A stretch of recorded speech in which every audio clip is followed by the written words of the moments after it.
Everyone froze when the maid's toddler destroyed the wedding cake. Mariah always said that big houses had small hearts. She had worked in 3 mansions before she came to work for William Hayes, and she had learned something that most people never figure out. The more marble on the floors, the less warmth in the walls. The more chandeliers hanging from the ceiling, the less light actually reached the people living underneath them. But William Hayes's house was different. At least, that's what she had told herself when she first started working there 2 years ago, carrying her cleaning supplies in one hand and holding 3-year-old Rosie's tiny hand in the other. Rosie had looked up at the massive iron gate with her big brown eyes and said, "Mama, is this a castle?" Mariah had laughed. A real laugh, the kind that comes from somewhere honest in your chest. "Something like that, baby. Is dear a princess inside?" Mariah had looked at the house, at the perfectly trimmed hedges and the fountain that sprinkled water even in October, and she had thought about it for a second. "We'll see, baby. We'll see." That was 2 years ago. Now Mariah knew exactly what was inside. And there was no princess. There was Sabella. Sabella Crane, 35 years old, the kind of beautiful that makes other women feel tired just looking at her. She was William Hayes's fiancée, and she moved through the house like she already owned every inch of it, which, to be fair, in about 3 weeks, she basically would. The wedding was scheduled for a Saturday in June, a date that had been circled on the giant kitchen calendar in red marker for months now. June 14th. The day everything would become official. Mariah didn't dislike Sabella because she was beautiful or rich or engaged to a good man. Mariah had been raised by a mother who taught her that jealousy is just sadness in a fancy coat, and she didn't have time for either. She had Rosie to raise. She had work to do. She had a life to hold together with both hands and whatever tape she could find. She disliked Sabella because of the small things. The way Sabella would look through Mariah instead of at her, like she was a piece of furniture that happened to be holding a mop. The way she would leave notes, never say things out loud, always notes, written in sharp, precise handwriting that somehow managed to feel like a slap. The east bathroom tiles need re-scrubbing. I can still see streaks. Or please make sure your child isn't in the main hall during my yoga hour. She never wrote please like she meant it. She wrote it like a weapon with a smile on it. William Hayes, on the other hand. William was 41, and he had the kind of face that had clearly been through something. Not broken but weathered like good wood. He had built his company from almost nothing. Everyone knew that story. And there was a quietness to him that people sometimes mistook for coldness. He wasn't cold. Mariah knew that much. She'd watched him slip an extra $100 into an envelope for the old gardener on his birthday. She'd seen him stand outside in the rain talking to his driver about the driver's sick son, actually listening, actually staying even when he could have gone inside. He was a good man. That was the hardest part of working here. He was a genuinely good man, and he was about to marry someone who Mariah was increasingly, quietly, privately afraid of. She never said this out loud. Who was she to say anything? She was the maid. She came in every morning at 7. She brought Rosie because childcare in this city cost more than she made, and William had said from the first week, "She's welcome here, Mariah. This is a home, not an office." He had said it simply, like it wasn't a big deal, and it had nearly made her cry on the spot because it was one of the kindest things anyone had said to her in years. Rosie loved the house. She loved the long hallways she could run through. She loved the garden with the big oak tree that had a bird feeder hanging from it. She loved sitting near Mariah while Mariah worked, playing with her small plastic animals on the kitchen floor, narrating whole stories about them in her tiny, serious voice. "This one is the mama elephant," Rosie would say. "And she is very brave. She carry everything." Mariah would smile and keep scrubbing. "Just like your mama." Rosie would look up and nod, completely serious. "Just like you, mama." 3 weeks before the wedding, everything changed. Started with the cake. The wedding cake arrived on a Thursday for a trial presentation. 5 tiers, white fondant, hand-painted gold leaves, imported sugar flowers that the baker had flown in from somewhere in France. It was extraordinary. Cost more than Mariah made in 4 months. It was set up in the main dining room on a special table they'd brought in just for it, surrounded by soft lighting, while Sabella and her wedding planner evaluated it. Mariah was supposed to be cleaning the far end of the house that morning. Rosie was sitting in the kitchen with her animals and a juice box, perfectly happy, perfectly content. Except Rosie was 3. And 3-year-olds don't stay anywhere perfectly. Mariah was in the upstairs hallway when she heard it. Not a crash, not exactly. More like a sound she would later describe as the moment the whole world held its breath and then forgot to let it go. Ran. She ran faster than she had run in years, her heart already in her throat, already knowing, already dreading, and when she turned the corner into the dining room doorway, she stopped so suddenly she nearly fell. Rosie was standing next to the cake table. The bottom tier was on the floor.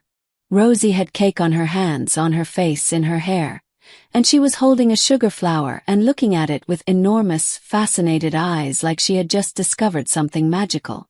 Every person in that room, Sabella, the wedding planner, 2 catering assistants, and William Hayes himself, who had come in from his office to see the presentation, had gone completely, absolutely, terrifyingly still. And Rosie looked up, looked right at Sabella, held up the sugar flower and said in her sweetest, most earnest 3-year-old voice, "Is pretty. Like you. But you not real either." Nobody moved. That's the thing about certain moments. They don't feel like moments when they're happening. They feel like a photograph. Everyone frozen, everyone holding the exact expression they had 1 second before everything shifted. And for just a breath, the world goes so quiet you can hear your own heartbeat in your ears like a drum. Mariah stood in the doorway. Her face had gone white. Her hands were at her sides, and she could feel her fingers trembling because she was pressing them flat against her legs to keep them still. Her mind was doing that thing it does when something terrible happens. It was trying to rewind, trying to find the moment she could have prevented this, already 3 steps behind reality. Rosie was still holding the sugar flower. She had no idea. That was the truest thing about being 3 years old. You have no idea. You are living in a world made entirely of wonder and curiosity and the absolute certainty that everyone around you is basically friendly. And you have not yet learned that some silences are not peaceful. Some silences are the quiet before the storm breaks. "Rosie." Mariah's voice came out barely above a whisper. "Baby, come to Mama." Rosie turned, saw her mother's face, and something in the careful, practiced way children read their parents told her that something was wrong. She walked toward Mariah, still holding the sugar flower, her small feet leaving tiny frosting footprints on the marble. Sabella moved first. She stepped forward and looked at the cake, what remained of it, and her expression did something complicated.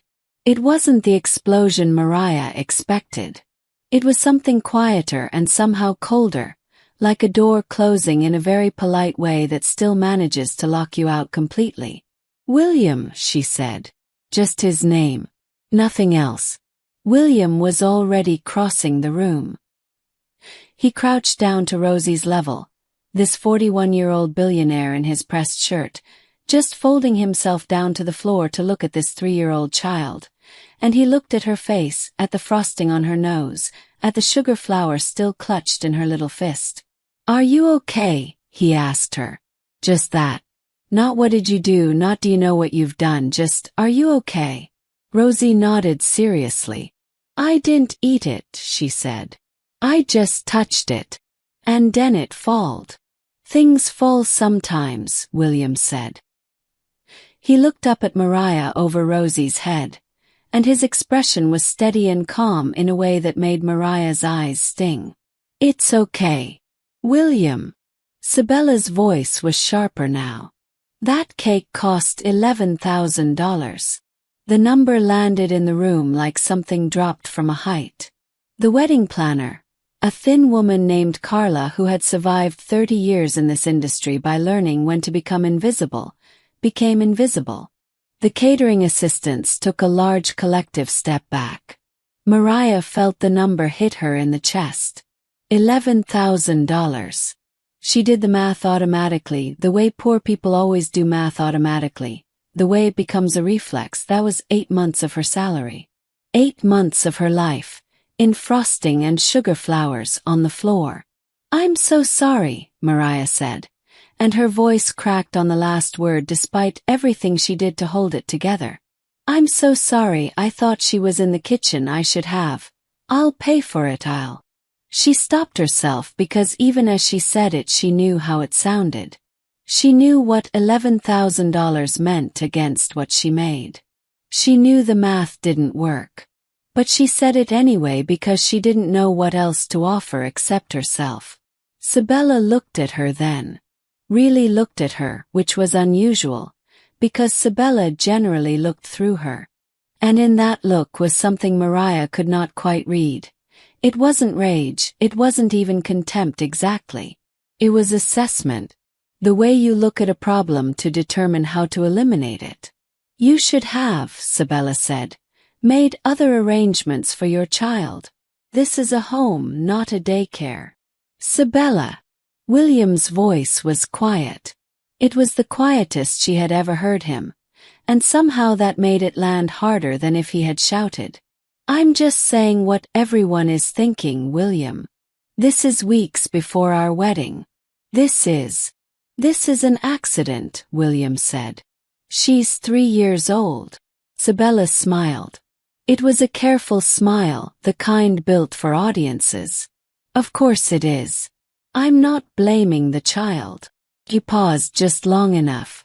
"I'm questioning the judgment that allowed this situation to happen." Mariah held Rosie against her leg and said nothing. This was the thing no one told you about being poor and working for someone wealthy. There were moments where the only dignified thing left to you was silence, and you had to choose it, even when everything in you wanted to speak. You chose silence because speaking meant defending yourself, and defending yourself meant you had already lost. But then Rosie looked up at Sabella, with her frosting face and her absolute sincerity, and she said, "I'm sorry I broke your cake, pretty lady. But you said a word dat wasn't nice, and my mama says we say sorry when we not nice." The room went still again. Sabella blinked. It was the first unguarded thing Mariah had ever seen on her face. Genuine surprise, genuine wrong footing, like she had been so accustomed to adults letting things pass that a child's simple directness had temporarily broken her script. William made a sound. Just a small sound, quickly controlled. But Mariah saw his jaw tighten like he was pressing something down. "She's right," he said quietly. "She is completely right." And then William reached over and gently took the sugar flower from Rosie's hand, and he looked at it for a second, and he put it very carefully in his shirt pocket. Like he was keeping it. Like it mattered. Nobody understood why he did that. Not yet. There is a particular kind of exhaustion that has nothing to do with sleep. Mariah knew this exhaustion well. She had known it since the night 3 years and 4 months ago when she had sat in a hospital room with a newborn Rosie sleeping on her chest and looked at her phone and realized that the contact she most wanted to call, the one labeled Daniel, had already 2 weeks earlier quietly blocked her number. She hadn't known that until that moment.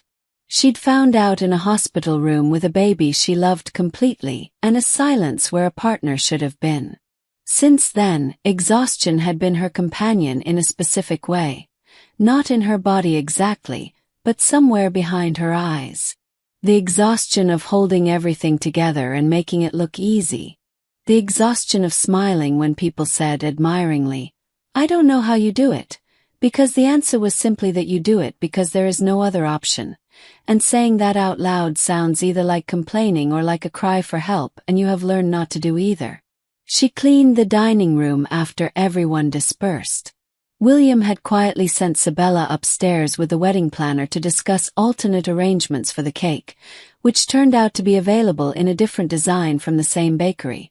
A detail that seemed to reduce the $11,000 disaster into something merely inconvenient rather than catastrophic. Mariah gathered the fallen tear. She cleaned the frosting from the marble. She worked carefully and methodically as she always did, and Rosie sat beside her and handed her paper towels with great seriousness, helping in the way only a 3-year-old can help, which is to say not very efficiently but with enormous heart. "I was bad," Rosie said while handing over her 14th paper towel. "You made a mistake," Mariah corrected gently. "That's different. Bad is something you are. A mistake is something that happens." Rosie considered this. "What's the difference? Bad means you meant to hurt something. A mistake means you didn't know." "I didn't know," Rosie said firmly. "I just wanted to see the flowers." "I know, baby.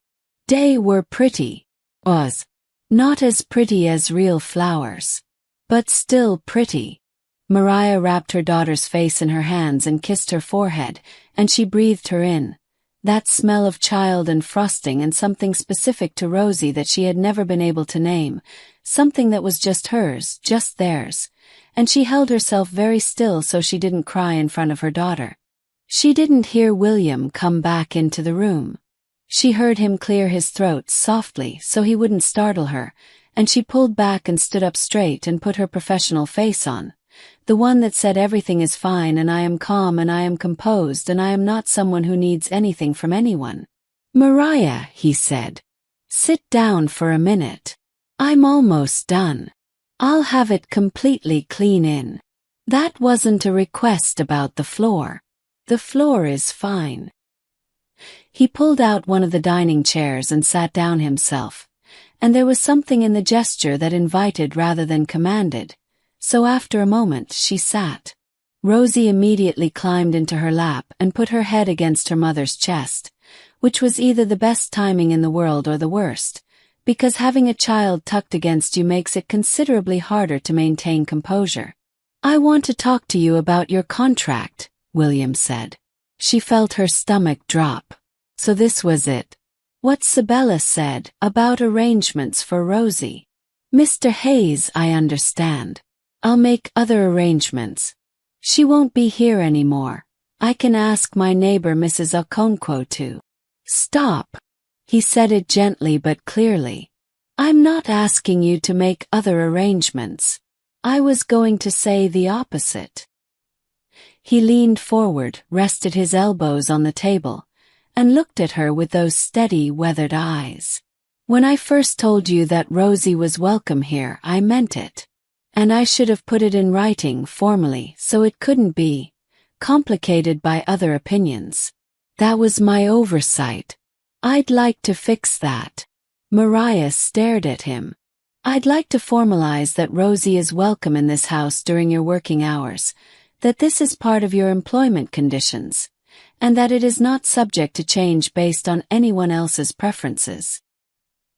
He said anyone else without quite looking away from her. "I should have done that from the beginning. This morning made me realize it." Mariah opened her mouth, closed it, opened it again. "Why?" she asked. Came out smaller than she meant it to.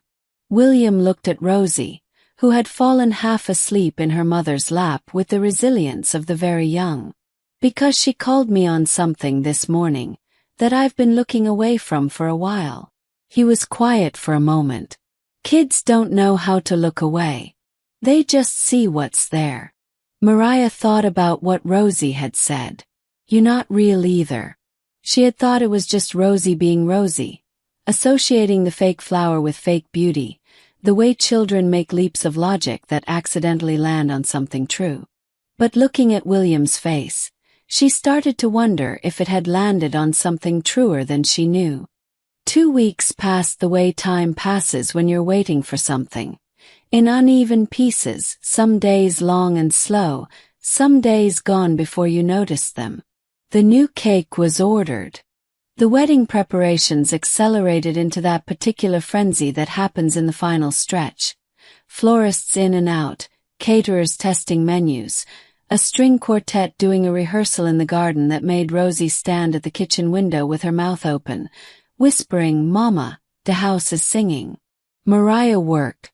She stayed in her lane as she always did, and she tried not to pay attention to things that were not her business. She tried not to notice that William looked tired in a way that had nothing to do with being busy. She tried not to notice that Sabella's voice when she spoke to him had a particular quality to it. Not unkind exactly, but managing, the way you manage something you want to keep but don't quite value. She tried not to notice these things. She was not entirely successful. The day before the wedding, something happened that she was not supposed to see. She was in the upstairs hallway with her cart, near the sitting room at the end of the hall, when she heard Sabella on the phone. The door was ajar. Mariah would have kept walking. She was good at keeping walking, except she heard her own name. The maid, Catherine, she's been here for 2 years. Pause while the other person spoke. I know William is attached to the situation. He has this whole thing about her child being there. He's made it a whole contract issue. A short laugh. He's sentimental. He always has been. It's actually one of his least useful qualities. Another pause.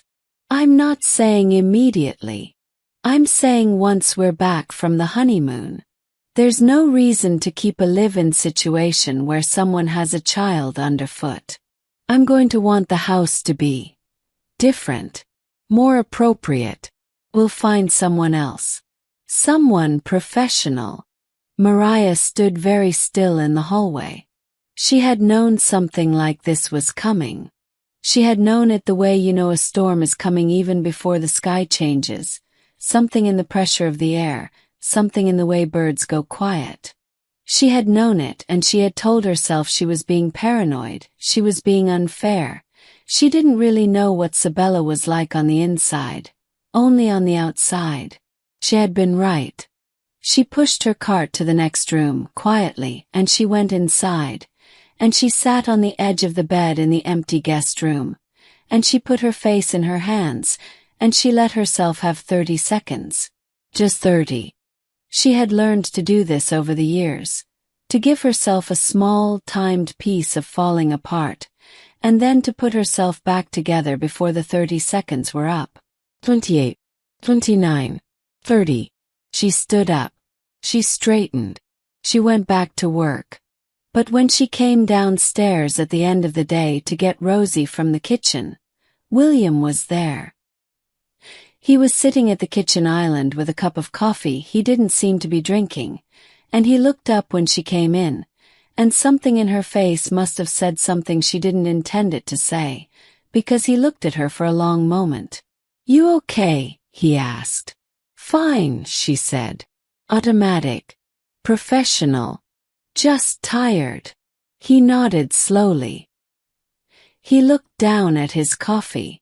And then he said quietly to the cup more than to her, I keep thinking about what Rosie said. That day. Mariah waited. About the flower. Pretty but not real. He wrapped both hands around the cup. I've been carrying that around for 2 weeks.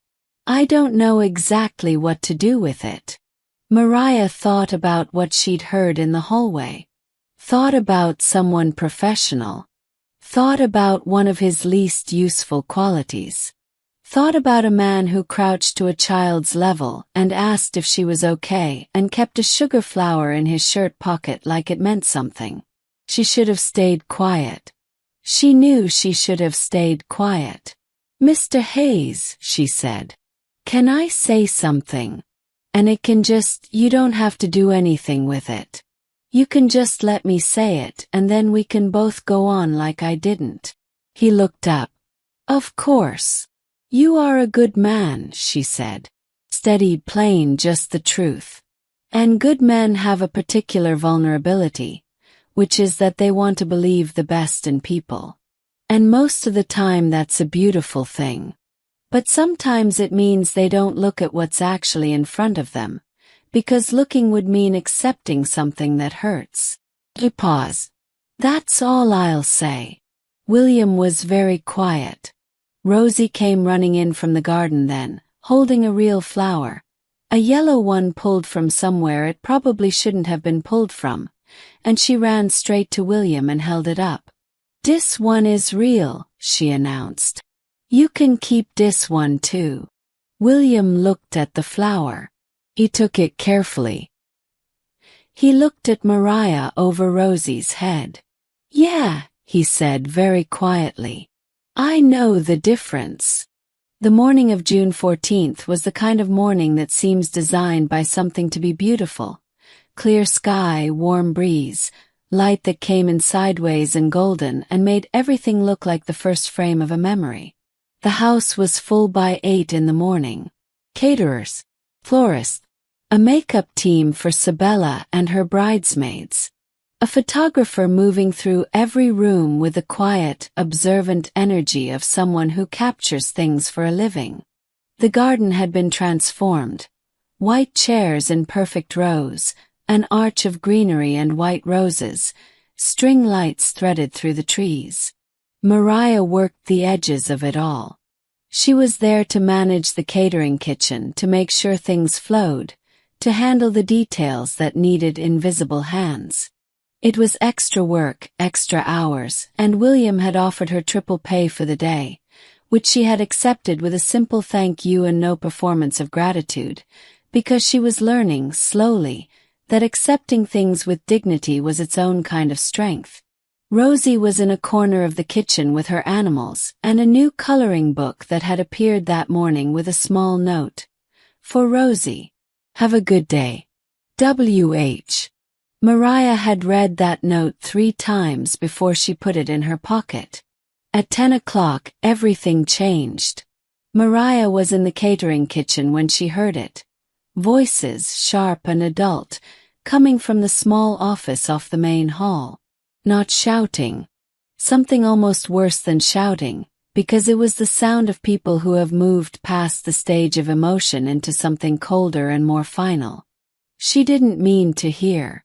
She was passing by with a tray, and the door was not closed all the way, and she heard William say, in that quiet voice of his that she had learned meant he was at the end of something, "I need you to tell me the truth, Sabella. Just the truth. That's all I want." And Sabella said, "William, this is not the moment. It's exactly the moment. It's 2 hours before our wedding. If there was ever a moment for the truth, it's this one." Silence. And then Sabella said something that Mariah did not hear clearly, but whatever it was made William say, "How long?" in a voice that had something broken at the bottom of it.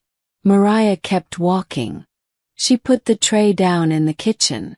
She stood at the sink and ran cold water over her wrists because her heart was pounding and she didn't know why she felt like she was about to cry for a man who didn't belong to her and a situation that wasn't hers. Rosie looked up from her coloring book. "Mama, you okay?" "Fine, baby." Rosie stood up, walked over, and wrapped her small arms around Mariah's knees. She didn't say anything. She just held on. Mariah reached down and put her hand on her daughter's small back and breathed.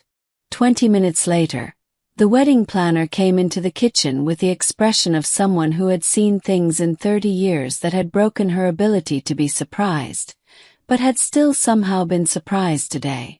"The ceremony is going to be delayed," she said very carefully. "Please let the catering staff know that we're holding." Mariah looked at her. "Is everyone all right?" The wedding planner looked at the ceiling. Looked back down. "The wedding has been," she paused, choosing her word like it was a fragile thing, "postponed." The kitchen went very quiet. Rosie, who had returned to her coloring book, looked up and said, without particular concern, "Is the wedding not happening?" "Rosie," Mariah started. "It's okay," Rosie said, returning to her coloring. "Sometimes things don't happen. That's what you told me when the park was closed. You said some things get postponed and we find something better." The wedding planner stared at Rosie. Then she pressed her lips together and looked away. And Mariah was almost certain she was holding back something that in a less professional woman would have been a sob. 3 months later, on a September morning when the garden oak had started turning gold at the edges, Mariah was working in the kitchen when William came in and sat down at the island. She had stayed. That had surprised her when it happened. In the weeks after June 14th, she had assumed that everything would unravel, that whatever had happened between William and Sabella would make this house a painful place, a place where she would feel like a witness to someone's grief and would therefore be quietly let go. She had started quietly updating her resume. But William had come to her the week after and said, "I'd like you to stay if you want to. Nothing changes. Actually," he paused, "things are going to be quieter now. That might be a good thing." He had said it simply the way he said most things that mattered. No drama. No elaboration. She had stayed. The house was different now. Not sad exactly, or maybe it was sad, the way a room is sad after you've opened the windows and let out something that had been sitting too long, a kind of clean sad, the temporary kind. William worked. He was quiet, but he had always been quiet. He began to be in the kitchen more often in the mornings, which was where Mariah and Rosie always started their day. Rosie had opinions about this. Specifically, she felt that William needed to understand the correct names of all her plastic animals, and she had begun a systematic education program that he had accepted with complete seriousness. "This one is Gerald," she informed him on a Tuesday morning, holding up an elephant. "He is the biggest, so he is in charge, but he is not mean about it. Good leadership quality," William said. "And this one is Penelope. Small giraffe. She is tall, so everything is scary to her. That tracks." "What does that tracks mean?" "It means it makes sense. It means it sounds true." Rosie considered this. "Dat tracks," she repeated experimentally. Then she looked at Mariah. "Mama, dat tracks." Mariah laughed from the stove, and the sound of it filled the kitchen the way sounds do when a house is actually alive. On this September morning, William sat at the island and wrapped his hands around his coffee and said, without looking up, "I want to tell you something. About the wedding. About before it." Mariah turned from the counter. "Mr. Hayes, you don't have to." "I know. But I want to." He looked up. "You said something that day in the kitchen. You said good men have a vulnerability, that they want to believe the best in people, and sometimes it means they don't look at what's actually in front of them." He paused. "You were right. And I had been not looking for a long time. Because looking was harder than not looking." Mariah was quiet. "I found out that morning that she had been, that there were things she had been doing and things she intended to do that I would not have been able to live with. And the strange part is, I think I knew. I think somewhere for a long time I knew." He turned the cup in his hands. "I just needed someone to hand me the real flour instead of the sugar one." Mariah thought of Rosie holding up that battered yellow flour. "This one is real. You can keep this one too." "She's pretty good at that," Mariah said quietly. "Finding the real ones." "She is," William said. He looked toward the garden, where Rosie had migrated with her animals, staging them among the roots of the oak tree in some elaborate drama only she understood. "She's something, Mariah. She's genuinely something." Mariah watched her daughter in the garden, this person she had made and raised alone, this small human who said dat tracks and some things get postponed and we find something better, and who handed flowers to grieving men because it did not occur to her not to. "Yeah," Mariah said, soft and full and unashamed. "She is." William cleared his throat. "I've also been thinking about some changes. Around the house. Mariah, you have been managing this house for 2 years, and your title is, technically still Maid, which is..." He made a face. "Not accurate and not appropriate. I'd like to offer you a house manager position. Formal title, formal pay increase, formal acknowledgement of what you've actually been doing. He paused. If that's something you'd want. Mariah looked at him. She thought about the night in the hospital room. She thought about the note she'd found in the daycare rejection letter that said we don't have spots for single-parent arrangements. She thought about every time she had folded herself smaller to fit into a space that wasn't built for her. She thought about 30 seconds of falling apart in an empty guest room, and the choice to stand back up. Yes, she said. That's something I'd want. He nodded. He picked up his coffee. He was quiet for a moment and then he said, "Can I ask you something?" That morning after the cake, Rosie said, "You're not real either." Did she know what she was saying? Or was it just? She was 3, Mariah said. She was talking about the flower. He paused. But sometimes things are true from multiple directions at once. William looked at her. Something in his face settled, like a question that had been sitting at an angle finally finding its right position. That tracks, he said. From the garden, they could hear Rosie narrating something about Gerald the elephant leading his friends through a great adventure. Her voice was serious and certain, the way only the very young can be certain, like she knew exactly how the story was going to go, like she was absolutely sure it would be good. Outside, Rosie laughed at something Gerald did. It was the clearest sound in the world. And the house, for the first time in a long time, felt like it had a heart. End.